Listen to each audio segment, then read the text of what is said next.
We'll call the meeting to order for the Douglas County Board of Commissioners for Tuesday, December 17th, 2024. Please note that a copy of the Open Meetings Act is located in the north wall of the Legislative Chamber alongside an automatic external defibrillator. Please stand for the pledge.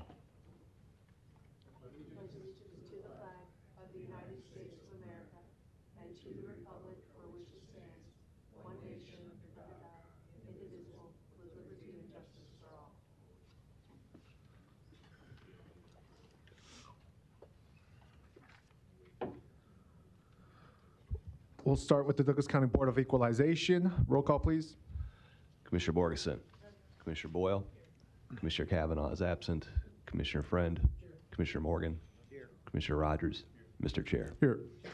First item of business are items A and B. A being the approval of the minutes of the Board of Equalization meeting held Tuesday, December 10th, 2024, and B being a call for a meeting and set Tuesday, January 7th, 2025 as date for hearing on certified assessment corrections reflecting the addition of omitted property to the tax rolls or increased value on property. Do I have a motion and a second? Second. Motion by Rogers, second by Morgan. Please vote.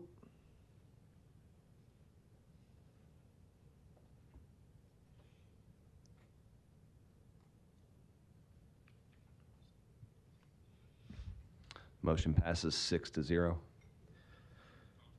Thank you. Next, we have our resolutions. Resolution C through H. The board can take them in block if they'd like, plus potential adjournment. Second.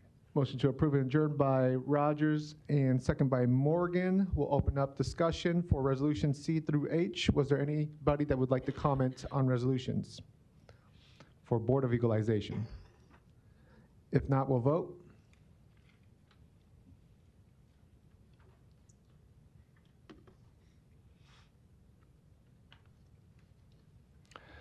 Motion passes 6-0. Thank you. That concludes Board of Equalization. We'll jump into Board of Commissioners. Roll call. Commissioner Borgeson. Commissioner Boyle. Commissioner Kavanaugh is absent. Commissioner Friend. Commissioner Morgan. Commissioner Rogers. Mr. Chair. Here. Before we jump into the formal agenda here, just a few quick items and points of personal privilege. I'll start with myself. I just want to thank the board for the support throughout these last few weeks. My dad's funeral was last Tuesday, and obviously business still got done because we have amazing people that keep everything going. And so I'm thankful for the words of support during this time, and it was good to participate and go through the motions of everything that happens in these things. So it's good to be back, and we also want to highlight the passing of a colleague who was formerly on the commissioners, and I think Commissioner Morgan was going to say a few words on that as well, and potentially others. Yes, thank you, and again, very sorry about the loss of your father. A few weeks ago. Sunday, I found out that Mark Kraft passed on Saturday evening about 9:15, and I used to sit right next to Mark, who did an excellent job on the county board and also on the city council, and my prayers and everything go out to his family, and to thank Mark for the great things he did in Omaha on southeast corner, 16th and Leavenworth. His father, Leo Kraft, was quite an individual, and Mark followed in those footsteps, and they did a great service at their facility there on that corner, and he will be missed, and his service will be at 131st and Pacific on 11:30 on Wednesday. I plan to go to that at 10 at Israel. Mm-hmm. So with that, I know Mary Ann served with Mark a number of years, mm-hmm. and probably can add to what I've said. Mm-hmm. Yep. Thank you. Yep. Just again, big loss. You know, we lost, all of you don't remember the former Commissioner George Mills, but he just passed a few weeks ago as well. So none of you served with him, but, yeah, it's very sad to see those that have served and done well here for Douglas County, but we wish their families the best. Definitely. Thank you.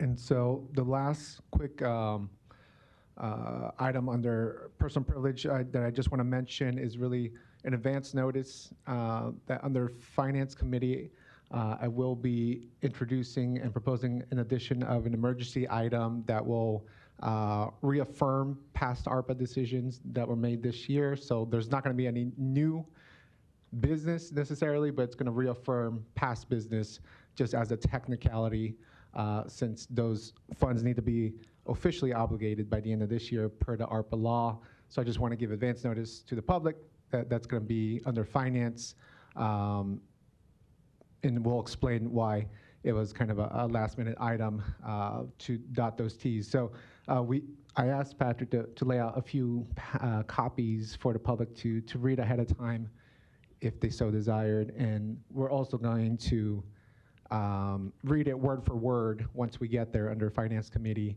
so that it goes into the record. And I'll also ask Colby to help me display the item under the, what's that machine called technically? Projector.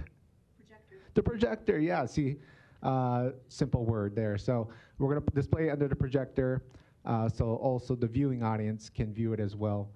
So I just want to give advance notice that that's coming under finance as an added emergency item that will be proposed. With that being said, we'll go into the formal agenda that is finalized and on the agenda here. So items 1A and B.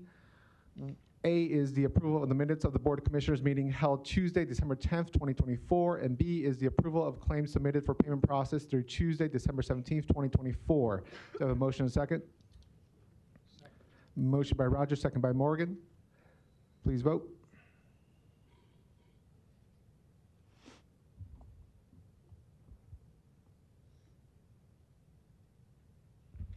Motion passes 6-0. Thank you. We'll jump into our consent agenda. Items 2A through L. Do we have a motion and a second for discussion? Second. Motion to approve by Rogers, second by Morgan.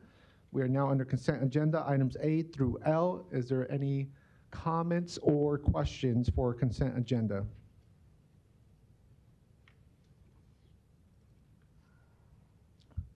Did you have something there?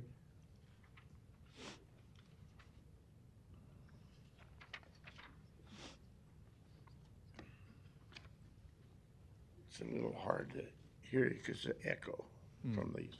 But anyway, Larry Storer, 5015 Lafayette Avenue, Omaha 68132. I am generally opposed to E, H, and K, possibly C. I think the state and local governments are moving away from the intent of non-federalized governance. And I'd just like to comment that we're moving into another new era, a revitalization of our Constitution, at which there will be lots of changes coming forward that you need to be ready for. And one of those is such as removing citizens' comments from bodies like this. Completely against the intent of the Constitution and First Amendment rights. And there'll be a lot of undoing to the things that you've done under the governance bodies, cohabitating with bodies such as the National Association of Counties. Larry, that's not on the agenda. Okay. Can you speak to an agenda item? But you guys work for us, not them. And we need to know what you're doing with them. And the money you spend on the National Association of Counties, Cities, et cetera, are our tax dollars. That's not on the agenda, Larry. Can you speak to an agenda item we object under to that, consent and we'll be agenda? changing that. Thank you. Thank you, Larry. Any other comments or questions on consent agenda? If not, we'll vote.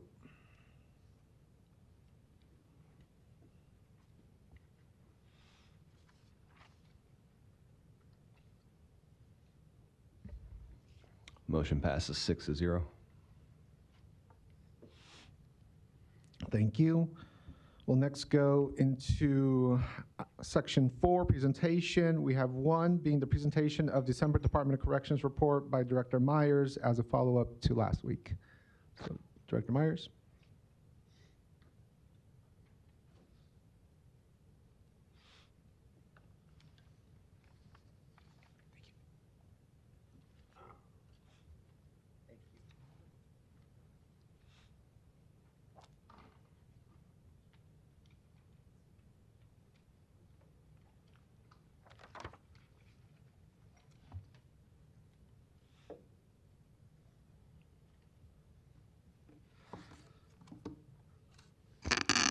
Good morning, Commissioners. Morning. Michael Myers, Director of Corrections for Douglas County. You do have the correct report in front of you today. This is a report for November of 2024. Jumping right in, pardon me, to enclosure number 1, Administrative Services and Personnel. After the 5th month of the fiscal year, we are $3,254,006 under budget. Half of this are reserved for projects that have not hit our budget yet. So while that is good news, that number is a little inflated for the moment. $267,187 were spent on overtime costs, which is a decrease of nearly $90,000 from the previous month. We will be completing strategic inmate management training in December. So we hope to obtain even a further decrease in overtime expenses when that investment in our staff time is complete. Over $900,000 were processed by our records division. 5 officers below the rank of sergeant left employment in November, including 1 retirement. 2 officers were promoted from CO1 to CO2. As of November 30th, we were 102% staffed among all correctional officer ranks. This includes the 16 officers who were in field training at that time. And I want to congratulate Officer Nicholas Stella on his retirement after nearly 24 years of service to the Douglas County Department of Corrections. Enclosure number 2, Community Corrections and Reentry Services. The Sanction Center and Transitional Discharge Center placed a total of 13 individuals in community corrections, saving a combined 68 bed days in the jail. Work release admitted 20 individuals. House arrest admitted 46. RAP, a reentry assistance program, admitted 19, and 2 of their participants achieved a GED. Pardon me, Commissioners. Reentry Services and Therapeutic Communities, 61 individuals were admitted to therapeutic community housing units. There are currently 123 individuals on the GED wait list, and there are 62 active students. 1 individual in the jail achieved a GED. 16 individuals were referred to the intensive outpatient treatment program. We will beginning, it probably has already begun, a women's intensive outpatient treatment program in the jail. This is a program operated by CMHC by a grant we mutually applied for several years ago. Through COVID and a difficulty in hiring mental health professionals, it's taken a while for us to get a separate program for women, so I'm glad to see that that finally has been accomplished. And 25 individuals received substance use disorder evaluations. There were 295 individuals placed on pretrial release.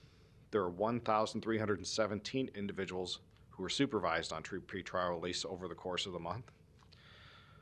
577 individuals participated in the 24/7 sobriety program.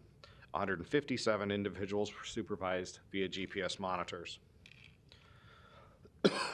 That theoretically saved 3,442 jail bed days. Pretrial release theoretically saved Douglas County $585,140 in detention costs. And law library usage on the tablet system continues to demonstrate increased access with cost efficiencies. And it's probably a good point for me to say that we've also been able to reduce another position. As you're aware, with the tablets, the access to family visitation has become much greater at a much lower cost. As expected, that decreased the amount of foot traffic for people coming to visit in our lobby. And so we have been able to pull back lobby staffing because there really was not enough workload to maintain the staffing that we had there. So again, the tablets have enabled us to at least eliminate 2 FTEs from our budget. Enclosure number 3, compliance. Recording of all compliance related data continues. Our next audit will be conducted by the National Commission on Correctional Healthcare, which will occur in 2025, and we don't have dates on that audit yet, but that's the next one up.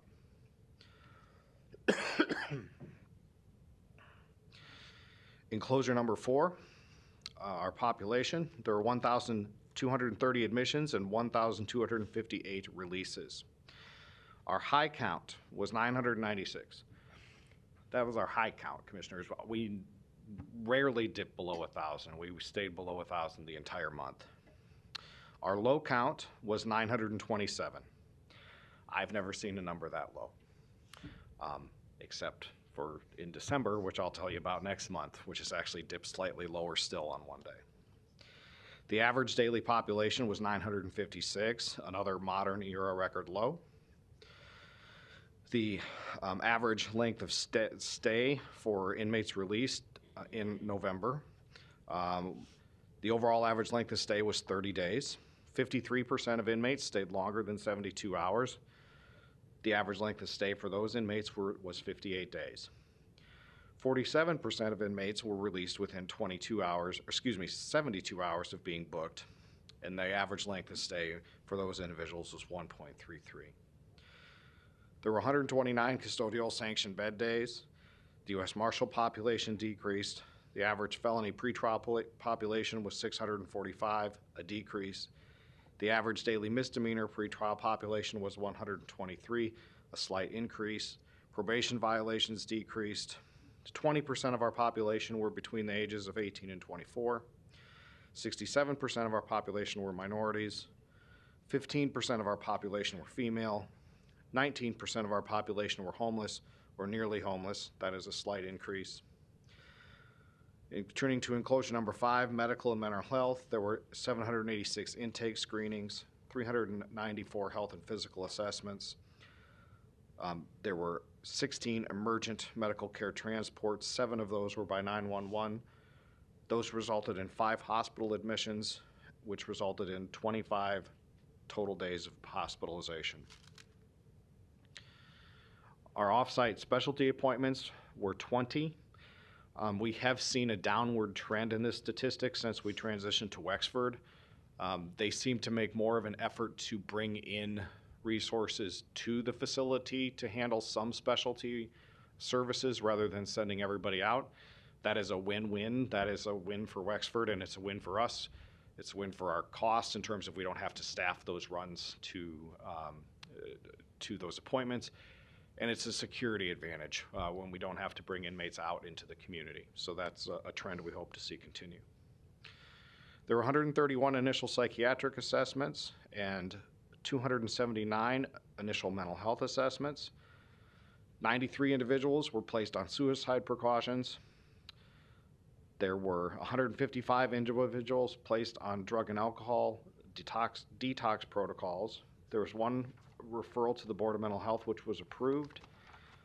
The Lincoln Regional Center wait list has 12 individuals on it. That is an increase, but there are still 14 people at the Lincoln Regional Center. So the Lincoln Regional Center, I believe, opened up additional beds, which allowed us to decrease a backlog, and now we've kind of seen that progress level out, but it's still, we're in a much better spot than where we used to be. Enclosure number 6, security, operations, and honor guard. The crisis negotiation team was deployed to negotiate with an individual who was refusing to give up items that are prohibited while on suicide precautions. The incident was resolved without force being necessary. CNT also tried to gain voluntary compliance for an individual who was court-ordered for a blood draw. The individual was not cooperative, and the CERT team intervened to accomplish the objective. And speaking of our CERT team, they were deployed in that incident to assist with the blood draw, and they also participated in training relating to quelling group disturbances in housing units. There were 14 area searches conducted. Minor contraband recovered included modified items for tattooing and nuisance items such as extra linens. Significant contraband included an unidentified substance which has been submitted for testing, Cash App information, lists of identifying information of inmates, and one item that was being modified into a weapon.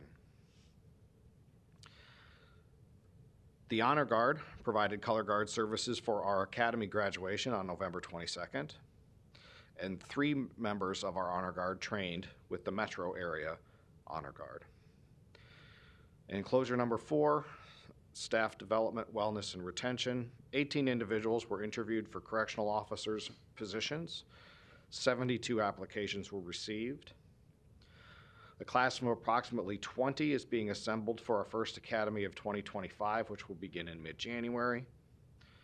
Over 300 staff members have completed the 24 hours of training in strategic inmate management operational philosophy. All staff will have completed this training by the end of the year. 38 staff members responded to an internal posting to join the peer support team. And that, I think, goes to show to the culture that we are working really hard to establish, to have that number of people who want to sign up to be available basically 24 hours a day to assist their coworkers in a time of need. 11 staff members utilized the Wellness and Retention Office for assistance. 2 staff members were referred to external mental health resources, and several staff morale-building holiday-focused activities are ongoing this month. Other noteworthy item, due to the successful hiring, recruiting, and training efforts, we have gone from having approximately 80 officer vacancies 2 years ago to maintaining authorized staffing levels for well over a year. We have seen a significant drop in overtime and a very significant drop in mandatory overtime hours. Further, it costs DCDC more than $10,000 for each new officer we hire. We have been able to drop the number of officers we hired from 158 in 2023 to 98 in 2024, with the last 2 academies having fewer than 20 cadets each. We have decreased the number of academies from 6 or 7 per year to 4 this year, which has allowed us to conduct advanced training such as strategic inmate management. If our rate of attrition continues to trend as it is, we will be able to hire 80 or fewer officers in 2025. With that, I'm ready for your questions. Thank you, Director Myers. Is there any questions or comments from board or from public? If not, we'll conclude our presentation. Thank you, Director Myers.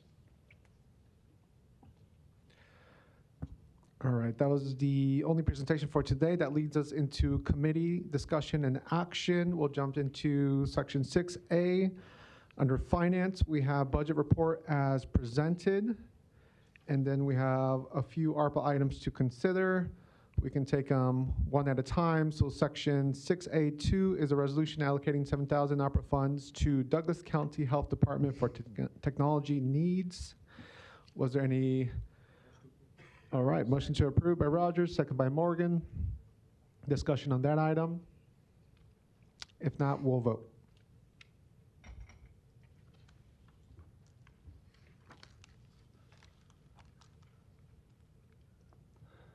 Motion passes 6-0, and Mr. Chair, I do have a comment to make on the next item when you allow me Number to speak 3? on it. Yes. Yeah, go ahead, Mr. Clerk. Thank you, DNS Douglas County Clerk. So we had to the last, and I'm going to provide a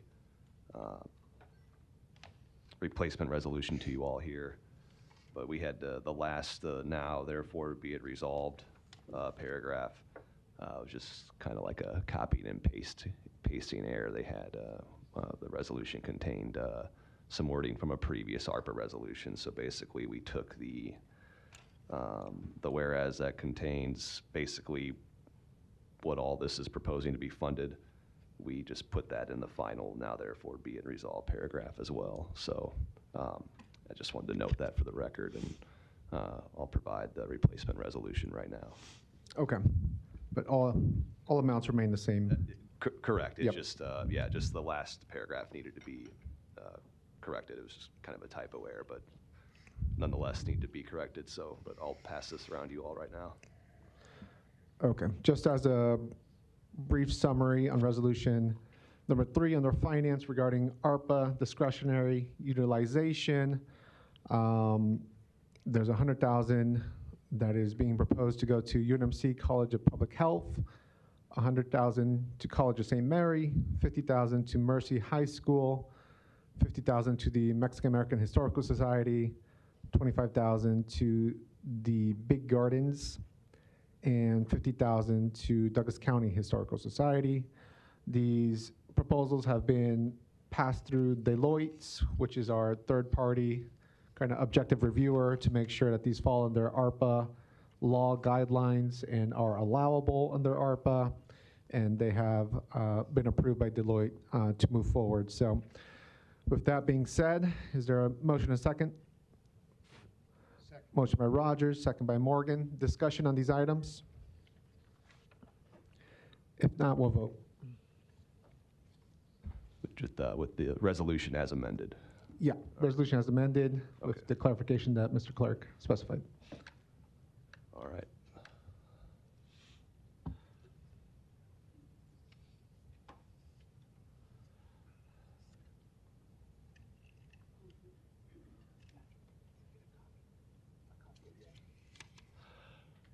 Motion passes 6-0.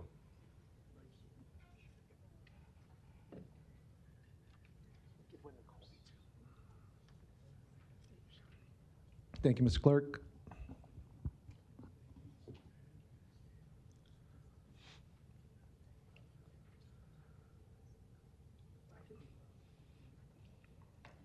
Okay, we're going to go ahead and take up the emergency item and explain what that exactly is here in a moment.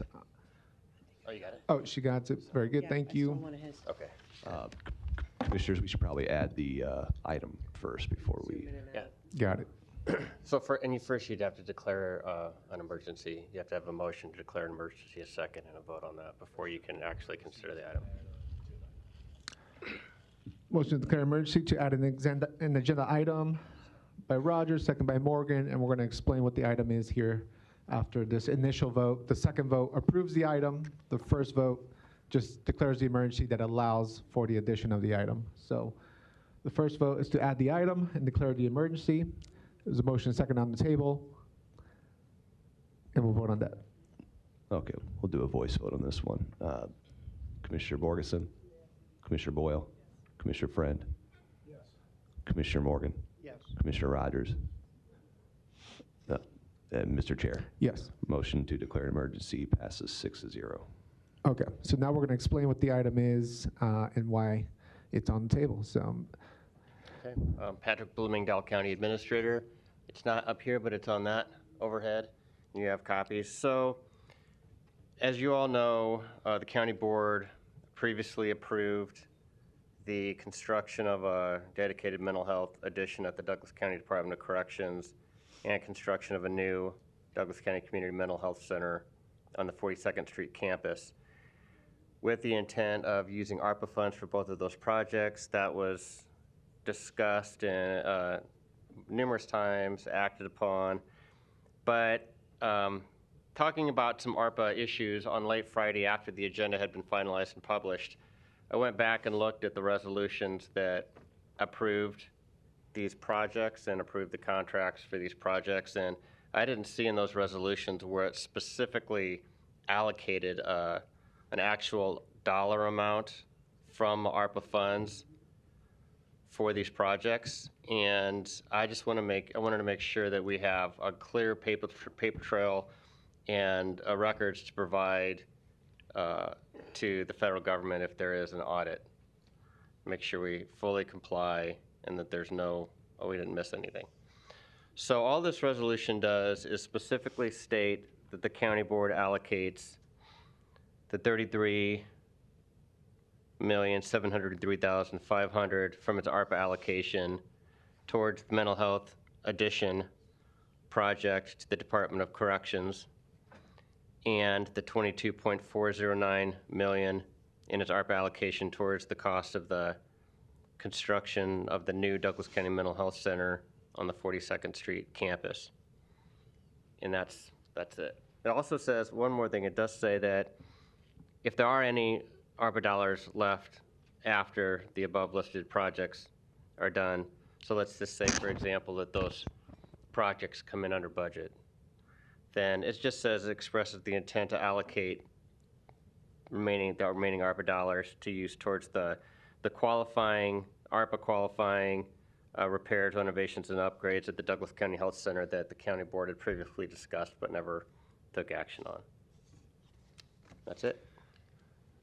And as an addition, it's all this to specify these items because the law states that by the end of 2024, we have to obligate and allocate these funds towards a specific project and then actually use them by the end of 2026. But Correct. with the year end upon us, we're just making sure all these things are clarified, even though the board had previously voted on these two projects at corrections and community mental health already. We're just specifying the amounts just to be extra cautious. So we, out of an abundance of transparency, I'm going to go ahead and read the resolution just so everybody is aware of what's on it. I know it's on the screen, but it's kind of hard to read in small print. So I'm going to try to read the whole thing, so bear with me. So it says, whereas this board previously approved the following two mental health related construction projects. Number one, construction of a dedicated mental health addition to the Douglas County Department of Corrections at 710 South 17th Street. Estimated cost $33,703,500. And two, construction of a new Douglas County Community Mental Health Center at 1101 South 42nd Street to replace the current Community Mental Health Center, which is located in the Douglas County Health Center. Estimated cost for this project is $22,409,000. And whereas the combined cost of the two projects is estimated at $56,112,500, and whereas this board determined that these projects will be paid for with the county's American Rescue Plan Act ARPA fund allocation, and whereas federal ARPA regulations require that all of the county's ARPA funds must be allocated by December 31st, 2024, and whereas previous resolutions that approved these projects may not have clearly stated that the board was allocating specific ARPA dollar amounts towards the cost of these projects, and whereas out of an abundance of caution, this board desires to clearly state that these ARPA allocations. Now, therefore, be it resolved by the Board of County Commissioners, Douglas County, Nebraska, that this board hereby allocates $33,703,500 in its ARPA allocation towards the cost of the previously approved construction of a dedicated mental health addition to the Douglas County Department of Corrections at 710 South 17th Street. Be it further resolved that this board hereby allocates $22,409,000 in its ARPA allocation towards the cost of the previously approved construction of a new Douglas County Community Mental Health Center at 1101 South 42nd Street. Be it further resolved that to the extent that there are any county ARPA dollars left after the above listed dollars are expended, the remaining ARPA dollars shall be used towards qualifying repairs, renovations, and upgrades at the Douglas County Health Center. Dated this date, the 17th day of December, 2024. Do I have a motion and second for this emergency item? Motion by Rogers, second by Morgan. Discussion on the emergency item that's being added today.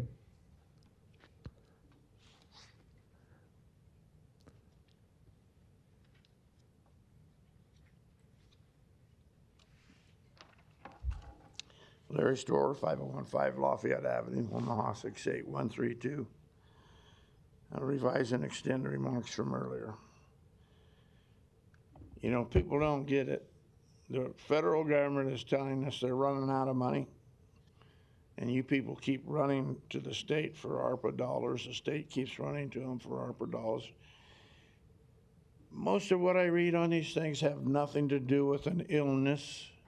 Excuse me. ARPA emergency was for an illness, not for construction. With the new administration coming in, you might very well be subject to what is called clawback. Paying back all the money you've got going for new windows, new furnaces, new this and new that traditionally in this country a business provides out of their own pocket, not taxpayer dollars or federal taxpayer dollars. It's all my taxpayer dollars. I pay them, I pay you. I don't like it. This was against the concept of a republic. You're running to the government to control us. They are going to control you, and they're not supposed to.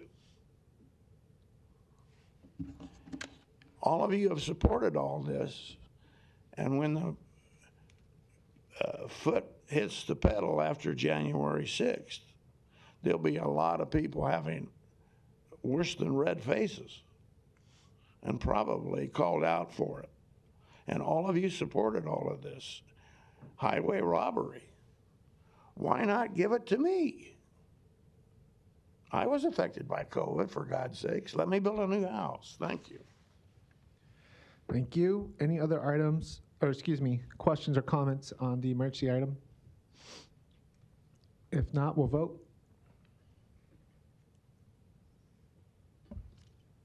All right.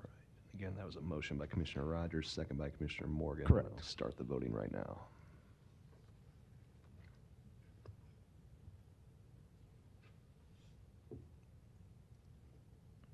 Motion passes 6-0. Thank you. We'll move on to Administrative Services Committee. We have one item, the County Commissioner Committee on Artificial Intelligence update by Commissioner Rogers.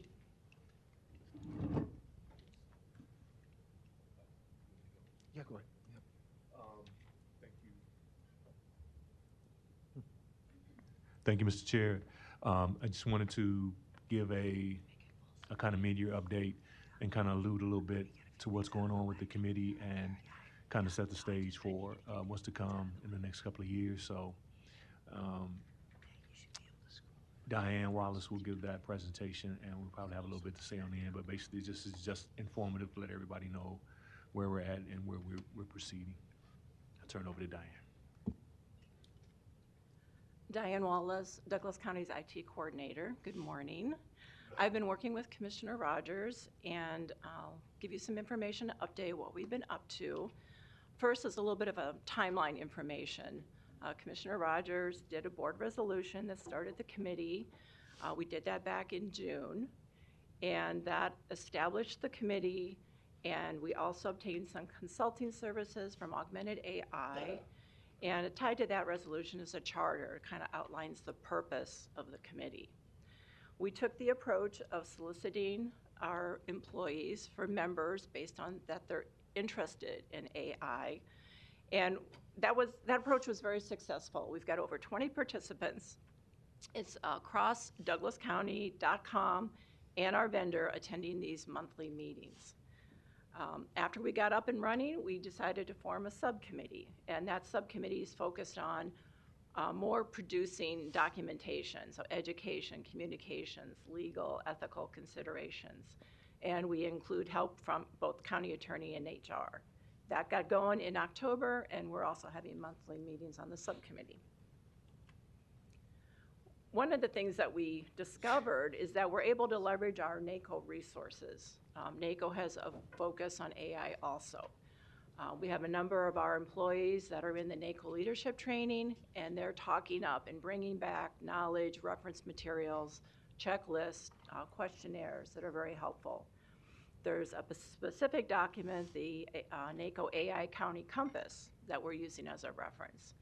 And we're also finding other outside materials from groups like legal groups or HR groups that we're getting education from them and can reuse some of their concepts. One of the things we're doing is we're looking for success stories, because AI is all about making us better, making things more efficient, and so we're going to continue to look for success stories. The first one comes from DOTComm. We had the project where all of our websites have to be ADA compliant. And to review those and find errors and make them compliant would have taken a lot of human effort. DOTComm was able to find an AI-powered tool that helps them find the problems on the website so that those corrections could be made. It also adds, as you'll see in the right side there, that blue box, some real-time citizen things that can make the website more accessible, make some adjustments. So that really helped us, one, to become compliant, but also to do it with a lot less effort. So what we are doing is the committee looked at asked for ideas from our committee members for possible use cases where AI could be incorporated. And we got a nice long list of some great ideas. Those ideas are on the spectrum from more easy to more complex. With more complex comes more expensive. So in looking at those, reviewing them, ranking them, the thing that came to the top is a very good first project, is improving our websites and use a knowledge database and chat. That was going to be like the biggest bang for our buck for initial project. It will be citizen-facing. We'll improve our websites, but then think of it like a Q&A where you can, as a conversation, ask a question. Think of the question as, I want to know about property tax. And this engine will then be able to answer back, pulling information from various websites and documents. So discussions are underway with our vendor to get that up and running, and so more will come on that next year. We also are looking at training to get just a good foundational education out there. We have an online training module using AI safely that's being evaluated by the subcommittee. We're going to talk about it, and hopefully we can offer that up to all of our employees online next year. There's some things that training refers to that we need to make sure we have, such as county-approved AI tools. What's the county's AI policies? So we need to get some of those things in place, and then we can release the tool. This is a view of what that's going to look like, just the first intro screen. So you can listen to it, click through the slides, get some very good foundational information, and hear about the efficiencies, the benefits, but also some of the cautions around AI. So our initial website project, getting into that a little bit deeper, we looked at some initial examples of what could be done with property tax, vaccinations, tornado damage. If you think of it like by topic, what kind of a topic, what kind of a question would a citizen have? That's how this is structured. We're going to be able to process the information. We're going to be looking at information about the process. How do I do something, but not specific individual information, not what is my tax, but the process around these things. Benefits are our websites are going to improve content because that's what gets pulled into this Q&A. It's going to be easier for citizens to get answers to their questions in a conversational way. And, you know, it may lower some phone calls into departments because they can self-service. So this is a screen chat of what the vendor has to offer. I know it's hard to read, but basically the citizen would enter a question, and then this chat tool would come back with some possible answers. They could click on a link, drill in, they could ask another question, back and forth until hopefully they get their information. And this property tax, for example, that's information being pulled from multiple department websites. Assessor, treasurer, the BOE. So it's not, we're not pointing it at a website, we're pointing it at a question in order to get some very good, robust, accurate answers. Another example, how do I get my kid vaccinated? Same kind of structure, the question's different, the database with the answers behind it would be different, but it's going to look and feel the same. It's branded as Douglas County. And then it basically shows the picture that we take the website and we put it in, and we get this thing called known good answers. So the AI is taking the website information, parsing through that, finding answers to questions, getting it laid out. We can see what's inside as far as what is the question, what is the answer, is that accurate, does it need to be fine-tuned, do we need to go back and add more to the website, change, improve the website. But that's how it flows, and not just websites, it could be documents too, again, like a process document.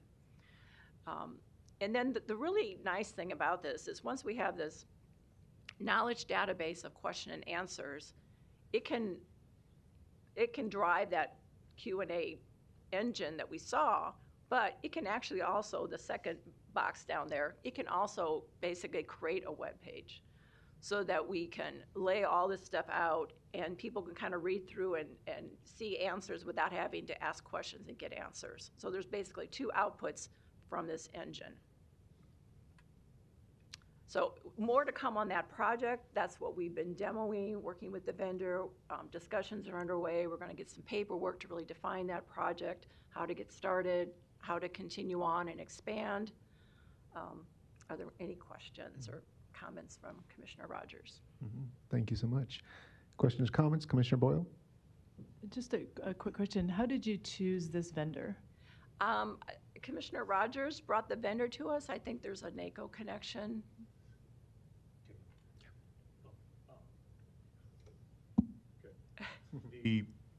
We basically, I had the privilege of sitting on a national committee that they established, and this was a gentleman that had worked with NACO, had been kind of vetted by them, worked with San Jose County, was working with Cook County, a couple of sides, and so,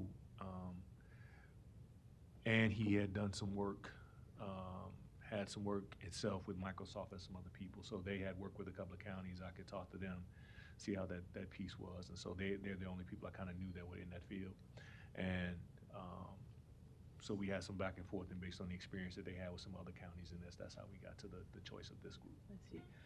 I feel like AI is still a black box that I don't really understand it. And so does this particular vendor do more with governmental types of agencies, or is that even relevant? Well, websites are everywhere, commercial, government, right? So it's kind of a generic topic, and those screenshots we showed you, they demonstrated. They went through, ingested our public websites and produced stuff. So we're very confident we can work with them to get this first project done. It's a very good point, though. There's a lot of vendors out there. AI is very hot, and it's widespread, and it's growing. So we're basically focusing in on this first project with this first vendor. Then, maybe we need to look wider, more specific needs for specific projects. But this was very helpful and collaborative. They've attended all of our committee meetings, and I think we're feeling pretty good about working with them for the funds that have already been approved by the board in those past resolutions. But we're not tied into not looking further in the future also. Mm-hmm. And it's just interesting. I don't know if, I guess, citizens can see at the bottom of our screen too that AI is involved in recording taking notes for this. And so I was, again, that whole concept, I feel like I'm the parent that my kids joke about, that I don't get it. Well, there's a lot of not getting it, and it really truly is a black box. And we're not going to attempt to make everybody AI experts. We want to have that education be more general concepts, so when they see it, they understand kind of what's going on.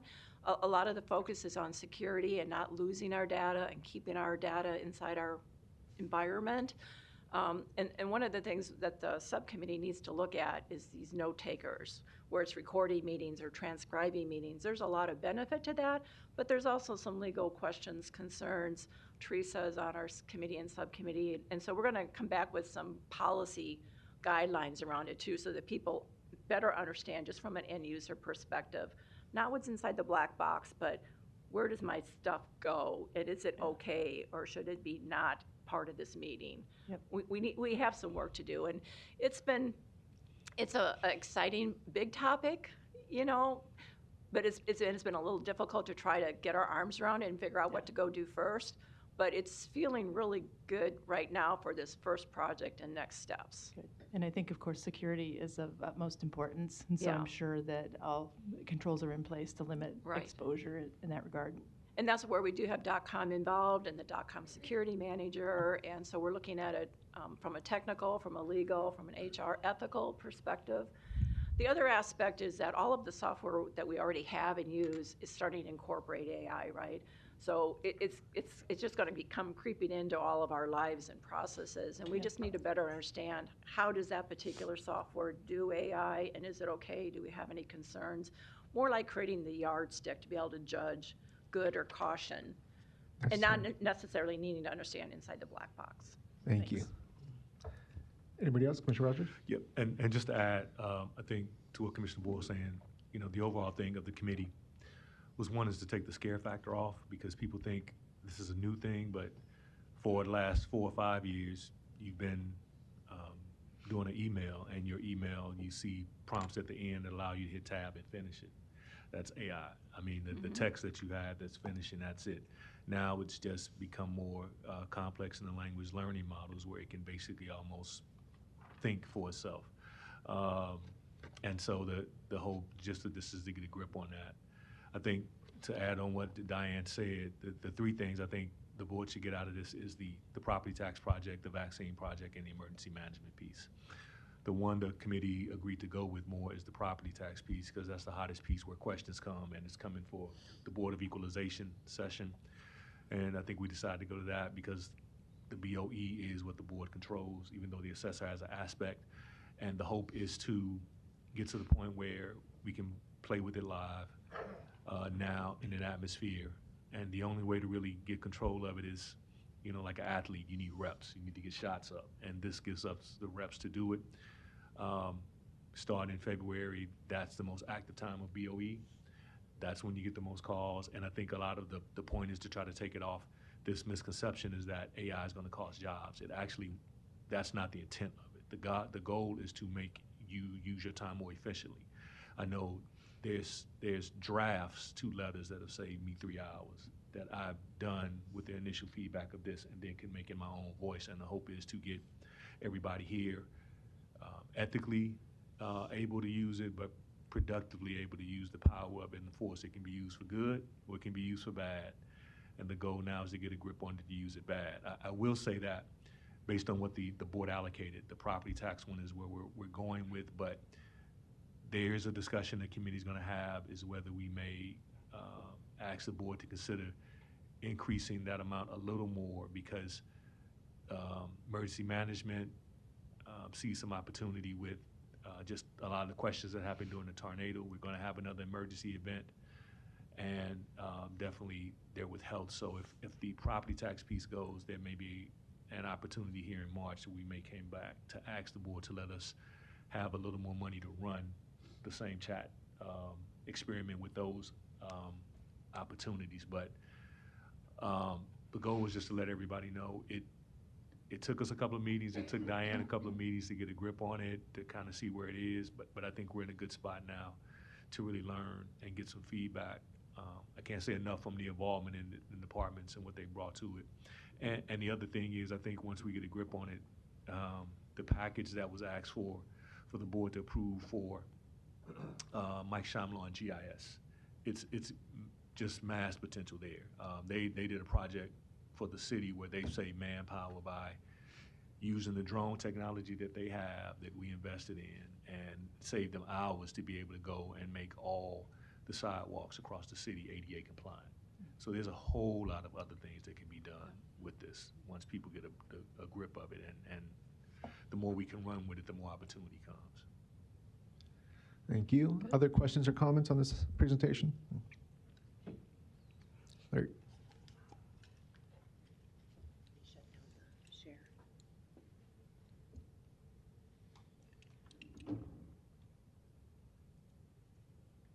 There you go. Larry Store, 5015 Lafayette Avenue, Omaha 68132. This is outrageous. We didn't hire you guys to come up with this stuff. This is stuff out of the past and out in the future. And this is the death of America. I won't be able to know if that's you or not. Some people say Joe Biden isn't Joe Biden. He's not really there. Conspiracy theory? Well, I don't think so, because now you're pushing it on us here through my tax dollars. You're not representing me. Maureen, you're supposed to, but there's 6 others against you. Okay? And we're not winning. And you carry a very soft stick, but you have a very a soft voice, but a very large stick. You have too much power, sir. Let's keep it to the AI topic, please, Excuse me. Larry. Excuse me. I have First Amendment rights, Mr. Garcia. But the agenda item is We are AI against committee. this type of thing. This is Buck Rogers. This is Soylent Green. This is 1984. I do not hire any of you for that. My tax dollars say no, and if this is what you're going to push on us, you should step down, because 1776, on this date, France joined us in revolting from a long train of abuses of a king. And we are restarting it again now in January. We, the people, will take this back. And people like you that are going to push this on us will be hiding out. You'll be found out, and you'll be asked to step down. And not necessarily through the voting booth. This has got to stop. We, the people, want our government back, and we'll be going for it. Thank you. Thank you. Any other comments or questions on the presentation on AI committee? If not, thank you for that. We'll keep moving forward on the agenda. Next committee that had some items was the Health and Human Services, and this was actually by error. These 2 resolutions were supposed to be on the consent agenda, but they got placed here, which is fine. So we'll go ahead and take them up here at this point. They both deal with a termination of a contractor at Douglas County Health Center, so we can take these both at the same time if the board desires. Motion to approve resolutions 1 and 2 under F, second by Morgan. Discussion on this? If not, we'll vote.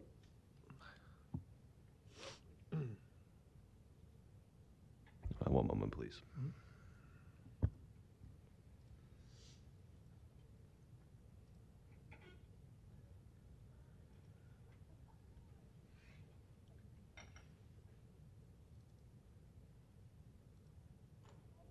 Okay, thank you.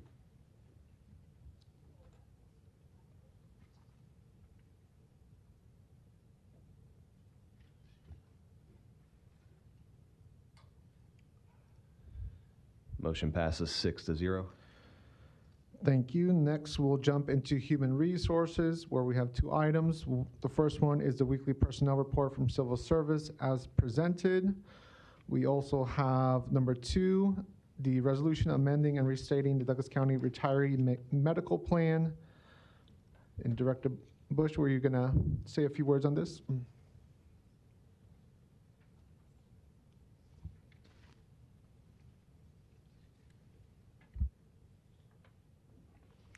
Good morning, Commissioners. I just wanted to mention, this is Karen Butch, I'm the HR Director for the county.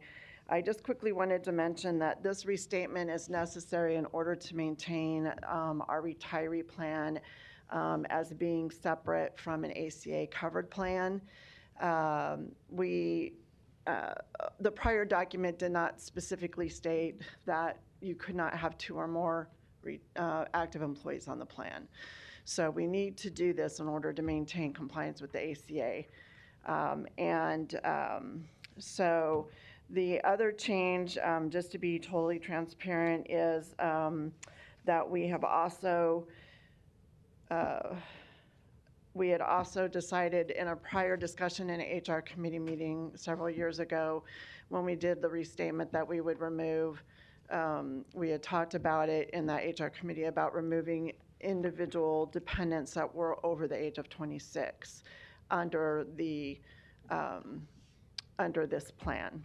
So there are currently 2 people that are covered that are aged 26 or over, and we have been notifying all of the retirees over the last year that we would be stopping this coverage and that they would be able to potentially get coverage on the marketplace. So just wanted to make both of those things clear to you, and if you have any questions, I'm happy to take them. Thank you, Karen. Is there a motion second for discussion? Motion approved by Rogers. Second by Morgan. Is there any comments or questions on this item? If not, we'll vote. Thank you, Karen. Thank you.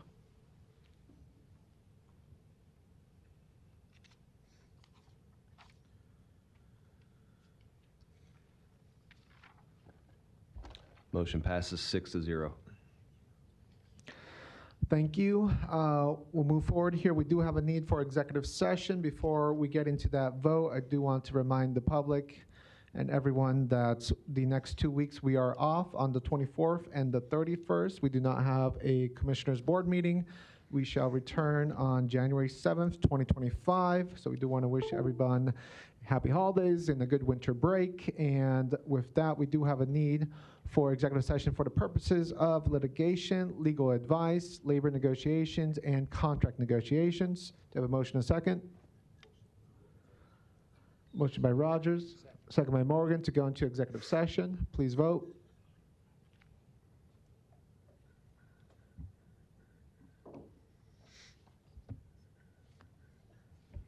Motion passes 6-0. Thank you. The board shall now go into executive session for the purposes of litigation, legal advice, labor negotiations, and contract negotiations. Again, happy holidays and good winter break to everyone. Thank you.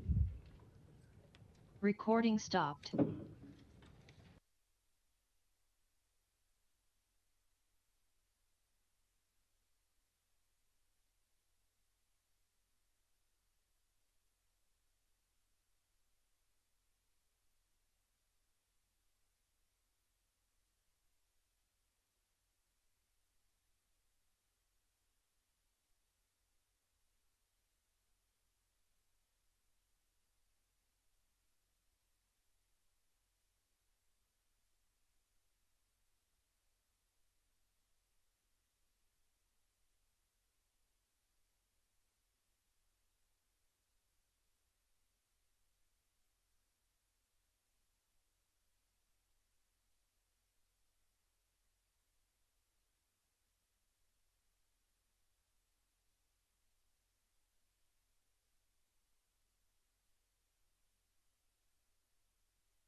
we went to the game on Sunday, and I was like, after watching them play, they were just like on fire. I was like, man, we really do have a chance. Because when they played Penn State first, and then they just went insane.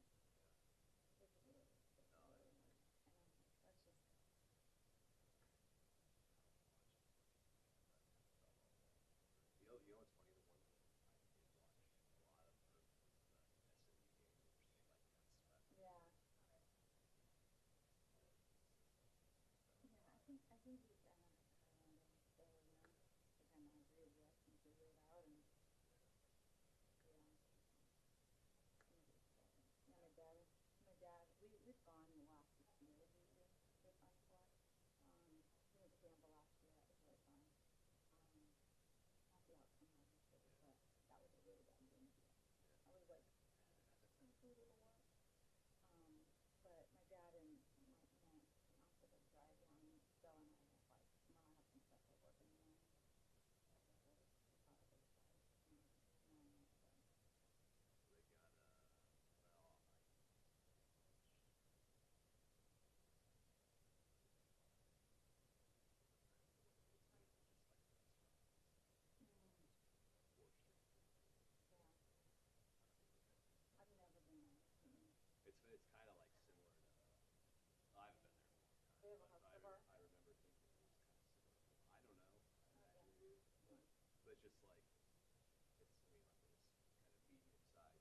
this holiday break. I'll catch you later, brother.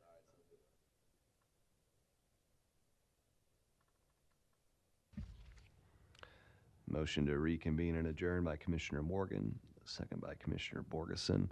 The motion passed 4-0. Commissioners Rogers and Friend were absent from the vote, and Commissioner Kavanaugh was absent from the meeting. We adjourned at 12:36 p.m.